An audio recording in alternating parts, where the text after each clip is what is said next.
We're following the latest on major European Union elections. Presidents and prime ministers are meeting in Brussels today, trying to decide who should lead the bloc's key institutions for the next 5 years. Crucial parliament elections were held over the weekend. More than 50% of European voters went to the polls. Overall, Europe's traditional centrist coalition lost its majority, while far-right and far-left populist parties made gains.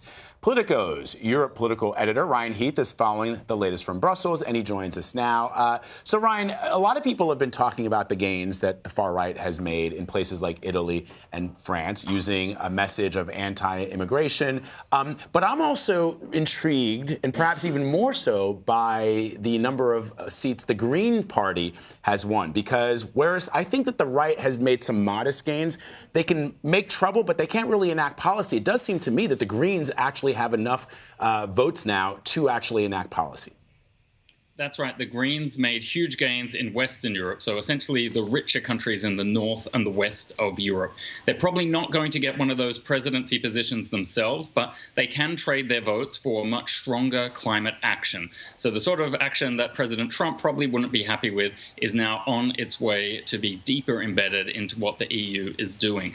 There's one point to note on those more nationalist right-wing parties. They did come first in 4 of Europe's 6 biggest countries, but Marine Le Pen in France actually went backwards compared to 2014. So it's a little bit the case that they may be the strongest party, but they don't command a majority inside those countries.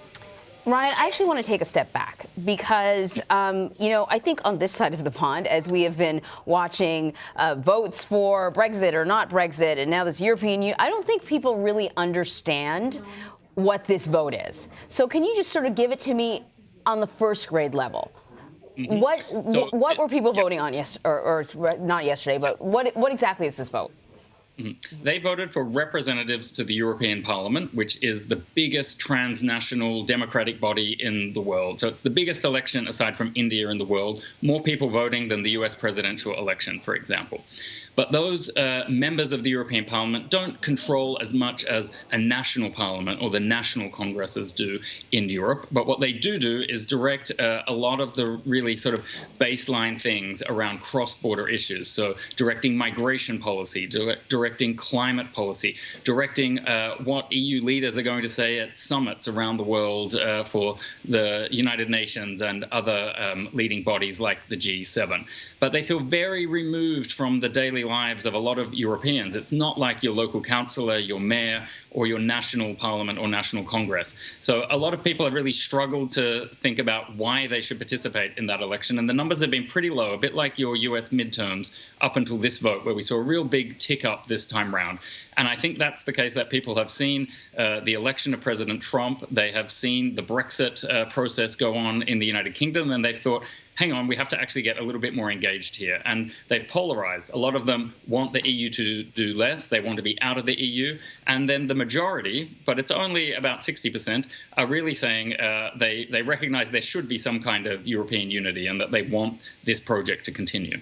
All right, so let's stick with the UK and Brexit. The Brexit Party received more than 30% of the vote, while Conservative and Labour parties had some of the worst election results in decades.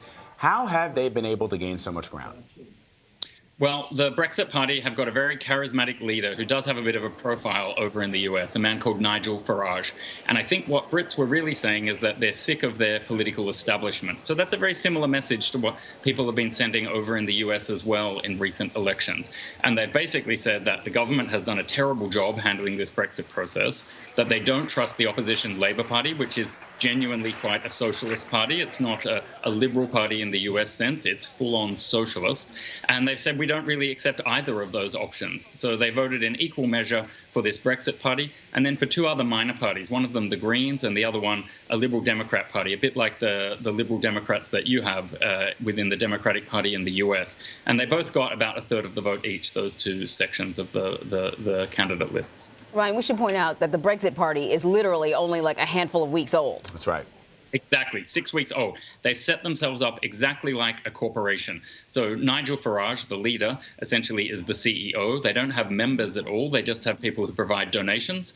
And that allows them to make very swift decisions. So they've got very slick corporate branding. They've got a charismatic leader. A lot of people think of Farage as a bit of a demagogue, so that there are some concerns around the way the party is organized as well. But it absolutely lets you operate like a startup. Effectively, you should think of them as a tech startup that went from 0 to 100 miles an hour in the space of 6 weeks. And it's working for them now. What will have to be the real test is this Brexit actually going to occur? It's seen as a very complicated negotiation for 2 years now.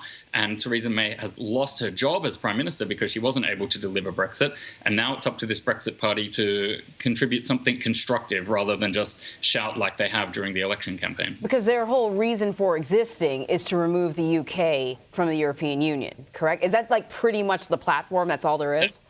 That's exactly right, but they're not at the negotiating table. So that's a big ask for them. When you are just going on pundit programs, when you are just touring around in a campaign bus around the country, that gives you a platform. It makes you a center of attention, but it doesn't necessarily change what is being negotiated at a summit table in Brussels. And that's what counts, legally speaking. You can shout as much as you want, but if you're still a member of the European Union, then if you're the Brexit Party, you haven't achieved your goal. So that's what they're going to have to spend the next 6 months working on.